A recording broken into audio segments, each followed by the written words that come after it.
Hi guys, welcome to revision time. आज है 12 अप्रैल 2025। चलिए आज के करंट अफेयर्स हम स्टार्ट करते हैं। अगर आप सभी को ये वीडियो हेल्पफुल लगे तो इसे लाइक ज़रूर कर दीजिएगा और इस तरीके की कम टाइम की करंट अफेयर्स की वीडियो के लिए चैनल को भी ज़रूर सब्सक्राइब कर लीजिए। तो चलिए स्टार्ट करते हैं आज के सारे करंट अफेयर्स के क्वेश्चन, मगर उससे पहले जान लेते हैं 11 अप्रैल को पूछे गए क्वेश्चन का सही आंसर क्या है। एशिया के पहले vertical lift bridge Pamban bridge का उद्घाटन किस राज्य में किया गया है। Option A Kerala, option B Andhra Pradesh, option C Goa, option D Tamil Nadu. इसका सही आंसर है ऑप्शन बी तमिलनाडु। चलिए अब आज के सारे करंट अफेयर्स के क्वेश्चन हम स्टार्ट करते हैं। क्वेश्चन नंबर 1, वक्फ संशोधन विधेयक 2025 राष्ट्रपति की मंजूरी के बाद अब अधिनियम बन गया है। इसे क्या नाम दिया गया है। इसका आंसर है उम्मीद। राष्ट्रपति की मंजूरी मिलने के बाद वक्फ संशोधन बिल अब कानून बन गया है। 5 अप्रैल 2025 को राष्ट्रपति के द्वारा इसे मंजूरी मिल गई। अब वक्फ संशोधन विधेयक 2025 नए कानून के तौर पर उम्मीद के नाम से जाना जाएगा। उम्मीद का पूरा नाम है unified Waqf management empowerment efficiency and development. Droupadi Murmu ने मुसलमान वक्फ निरसन विधेयक 2025 को भी अपनी मंजूरी दे दी है।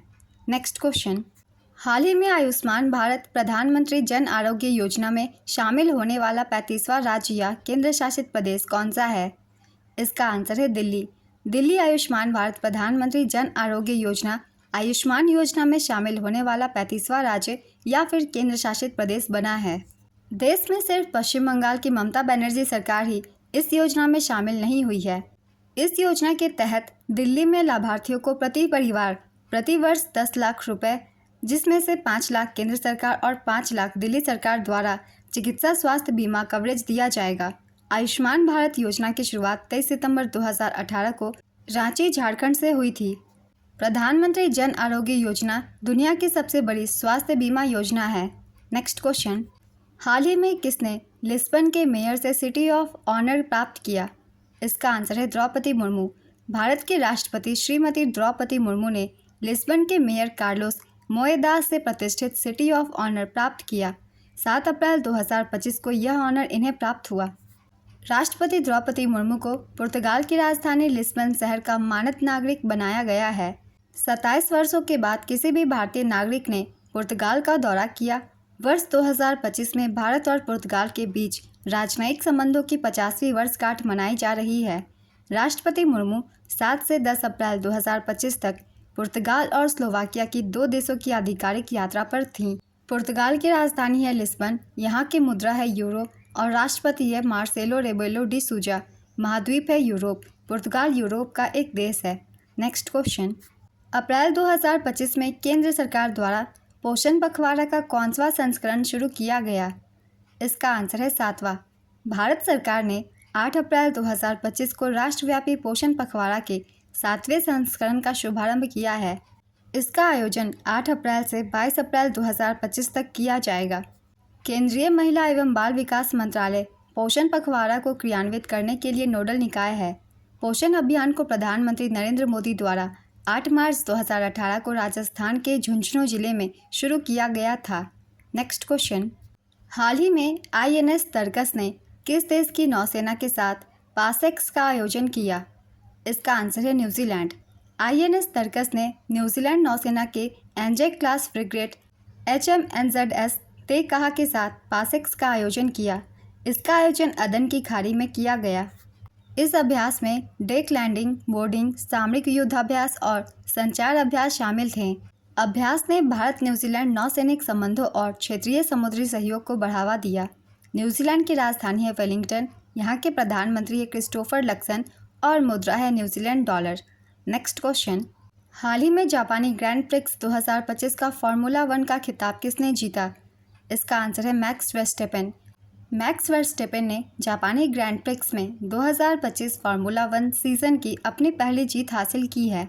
यह उनकी लगातार चौथी जीत है। दूसरे स्थान पर रहे लैंडो नॉरिस। यह रेस जापान में होंडा इंजन के साथ रेड बुल की अंतिम रेस थी। नीदरलैंड के मैक्स वर्स्टेपेन रेड बुल के खिलाड़ी हैं। नेक्स्ट क्वेश्चन, 9 अप्रैल 2025 को CRPF ने अपना कौनसा शौर्य दिवस मनाया। इसका आंसर है 60वां। 9 अप्रैल 2025 को CRPF ने अपना 60वां शौर्य दिवस मनाया। इसे वीरता दिवस भी कहा जाता है। सीआरपीएफ शौर्य दिवस 1965 में पाकिस्तानी आक्रमणकारियों के विरुद्ध लड़ने वाले सीआरपीएफ जवानों की बहादुरी और बलिदान को याद करता है। सीआरपीएफ भारत के सबसे बड़े केंद्रीय सशस्त्र पुलिस बलों में से एक है। सेंट्रल रिजर्व पुलिस फोर्स की स्थापना 1939 में हुई थी। इसका मुख्यालय नई दिल्ली में है और इसके वर्तमान महानिदेशक है Vipul Kumar. Next question, artificial intelligence model Llama 4 किसने लॉन्च किया है? इसका आंसर है मेटा ने। मेटा ने चैट जीपीटी और गूगल जेमिनी को टक्कर देने के लिए artificial intelligence model Llama 4 launch किया है। ये मॉडल अब मेटा एआई असिस्टेंट को व्हाट्सएप, मैसेंजर, इंस्टाग्राम और वेब पर पावर दे रहा है। मेटा ने इसे मार्केट में चैट जीपीटी और जेमिनी की टक्कर में उतारा है। गूगल ने जेमा 3 एआई मॉडल लॉन्च किया है। नासा और आईबीएम ने एडसोनिक्स.ai नामक एक आर्टिफिशियल इंटेलिजेंस टूल विकसित किया है। एआई से बनी भारत की पहली हिंदी सिंगर और मॉडल माया है।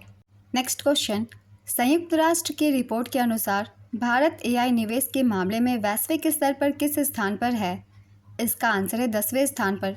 संयुक्त राष्ट्र की हाल ही में जारी रिपोर्ट में भारत को निजी एआई निवेश के मामले में वैश्विक स्तर पर 10वां स्थान प्राप्त हुआ है। 2023 में भारत ने लगभग 11,943 करोड़ का निजी निवेश आकर्षित किया है। संयुक्त राज्य अमेरिका 67 यूएस बिलियन डॉलर के साथ पहले स्थान पर है। चीन 7.8 बिलियन यूएस डॉलर के साथ दूसरे स्थान पर है। नेक्स्ट क्वेश्चन, भारतीय कम्युनिस्ट पार्टी या सीपीआईएम के 6वें महासचिव के रूप में किसे चुना गया है? इसका आंसर है एम ए बेबी। केरल की पूर्व मंत्री मरियम अलेक्जेंडर बेबी को भारतीय कम्युनिस्ट पार्टी या सीपीआईएम का 6वां महासचिव चुना गया है।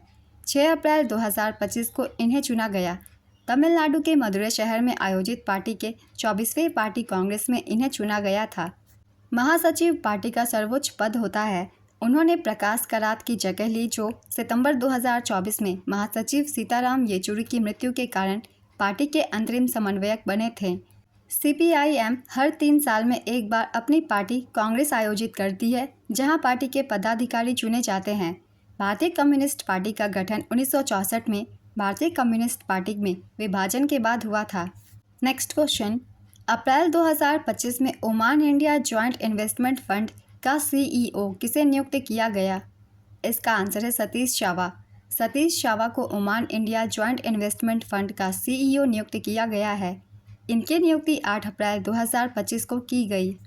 चावा इससे पहले ब्रिटेन की विकास वित्त संस्था ब्रिटिश इंटरनेशनल इन्वेस्टमेंट में कार्यरत थे।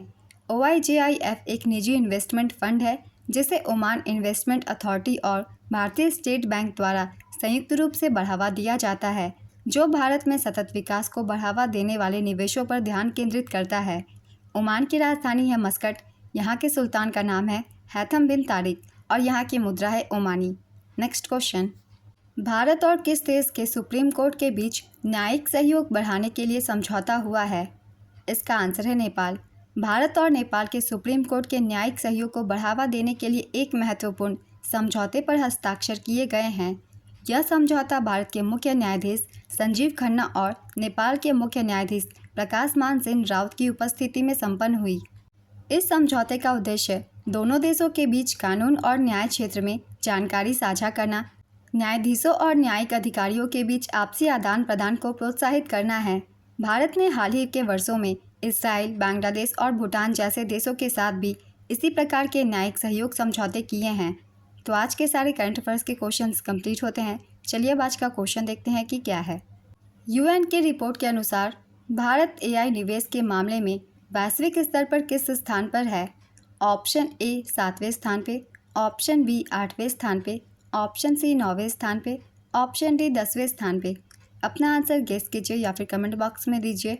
अगर आप सभी को ये करंट अफेयर्स की वीडियो हेल्पफुल लग रही हो तो इसे लाइक ज़रूर कर दीजिएगा और इस तरीके की कम टाइम की करंट अफेयर्स की वीडियो के लिए चैनल को भी ज़रूर सब्सक्राइब कर लीजिए। साथ ही बेल आइकन भी ज़रूर प्रेस कर लीजिएगा ताकि हर वीडियो की नोटिफिकेशन भी आप सभी को मिलती रहे। तो फिर मिलते हैं अगले वीडियो के साथ। आप सभी को थैंक यू।